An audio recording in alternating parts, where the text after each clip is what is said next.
Magandang araw, magandang gabi sa kanilang lahat. Nandito naman tayo sa atin instructional self-defense. Ngayon sa araw nito ay mayroon tayo panibagong techniques, pero tandaan nyo palagi ko sinasabi, ito ay basic lamang. No?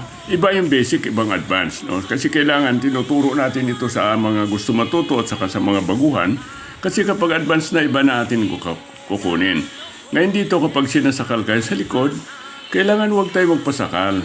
Kailangan hawakan natin yung sumasakal para hindi masakal. Tapos chin in ka. Kasi split second lang sigurado. Choke kayo. Matay na kayo rito. So, yun. Basic lang ito. Now, pag binawakan mo, sinasakal ka, hawakan mo yung kanyang kamay na sumasakal. Tapos, side step ka.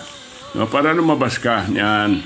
Itong kaliwang kamay mo, kukunin mo yung kanyang kamao, yung nakasakal sa inyo. No? Itong techniques na ito, itong rest sideward twisting through ang tawag nito. So, iniisa-isa lang natin para dali kayo matuto at dinadaan-daan natin. Kasi kung ang atin ay kalaban, ay marunong, ipagalaw nyo, lalaban yan, kakaunter yan. Pero ito, kinukuha lang natin ang techniques. Yan pag malakas yan, po pababa, tapos na yan. Kaya hinatak natin pababa yan dahil baka sumuntok ang kaliwa niya. So pag tinudo mo yun, hampas na sa lupa, tapos na. Since this is basic, so yun ihagis natin. Kaya yan, tandaan nyo, sundan nyo ako. At nang matuto tayo ng dahan-dahan, ulitin ko lang, no? Hawak agad pag sinasakal kayo, ang kanan kamay, paa nasa kanan, nasa harap, tapos side step, yan. Kaliwang kamay, kunin nyo yung kanan kamao niya nakahawak. Lusot yung ulo nyo doon sa labas. Yan, kailangan makuha natin. Yan, ay pag malakas ngayon, katulad sinasabi ko, hampas na yun sa lupa. Yun, tapos sinagis natin. Yun. Yung atin ito na kapartner ay baguhan lang ito, kaya dinadahan-dahan. Yan, hawak. Ay, hawakan mo agad yan para hindi makasakal. Yun. In hips tapon. No? Hagis natin yan. Now, ulitin ko lang. Inuulit-ulit lang natin ito para masundan niyo ako. Yan. Kailangan mabilis rin tayo. At ito ngayon ay ipapakita ko sa inyo. Medyo advanced na to. Ibig sabihin, pag hinawakan kayo, sinakal kayo ng kalaban nyo, pag galaw nyo, siyempre bibitiw nyo, kukontrahin kayo, di ba? Ika-counter kayo.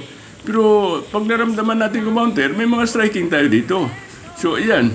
Pag bitiw niya, pwede ka mag-strike niya, no? Sa groin. O di kaya, halimbawa, pag sumuntok siya, sasalag mo yan. Sasalag natin agad. Then, chop. Yeah. Kaya dito, kailangan dito, magbibigay tayo ng striking dito. Pwede mag-elbow. Pwede sa groin. No? Pwede sumuntok sa mukha. Pwede mag-elbow. Pwede magtuhod.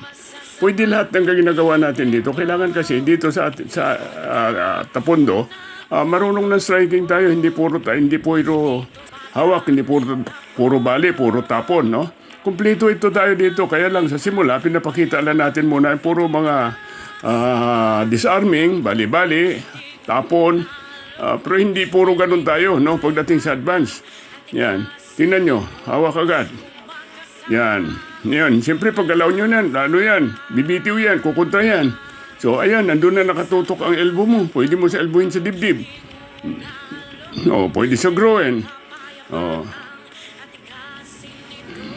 Pwede tumuhod. Pwede mag-strike. Kahit na elbow, kahit na lahat. No? Ginagawa natin para hindi na makapagkontra yung ating kalaban. So, abangan nyo lang at marami akong ituturo pa sa inyo na